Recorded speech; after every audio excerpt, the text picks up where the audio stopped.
अज़ादाराने इमाम मोहम्मद तक़ी अलैहिस्सलाम के बारे में मर्ज़े आला जहान तशय्युअ आयतुल्लाह अल-उज़्मा सैयद सादिक हुसैनी शिराज़ी दामजिल्लो फरमाते हैं,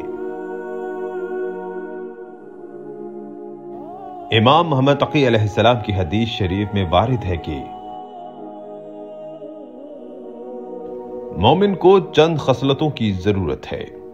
अल्लाह ताला की तरफ से तौफीक और अंदरूनी नसीहत करने वाला और नसीहत करने वालों की नसीहत को कबूल करना। जब कभी ये तीन औसाफ किसी में पाए जाए तो वो भी हजरत अबू ज़र गफ़ारी, सलमान फारसी, शेख मुफीद, शेख तूसी और अलामा बहरुल उलूम रिज़वानुल्लाह ताला अलैहिम की तरह हो जाएगा।